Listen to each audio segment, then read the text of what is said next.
Fil-Palazz tal-Inkwiżitur għandna waħda mill-iżjed kċejjen inventorjati fl-istorja ta' Malta. Hawnhekk qegħdin naraw ukoll fost affarijiet oħra id-dħul tal-modi l-ġodda tal-ikel il-ġdid li qed jidħol minn kontinenti differenti, il-kafè, iċ-ċikkulata, it-te. Qed naraw ukoll prodotti oħrajn bħad-dundjan, il-bżar aħmar.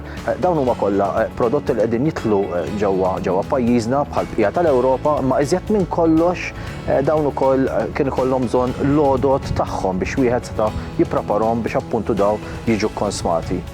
Nhar il-25 ta' Jannar, il-Palazz tal-Inkwiżitur sa jiċċelebra dan kollu permezz ta' taħdita li tiskopri dawn l-elementi varji li fost affarijiet oħra jindikaw kif Malta minkejja li hija mdawra bil-baħar, fil-verità dak l-istess baħar kien pont li qed jaqqat lil Malta mal-bqija tal-Mediterran, speċjalment f'dak li jirrigwarda kultura kulinari sofistikata.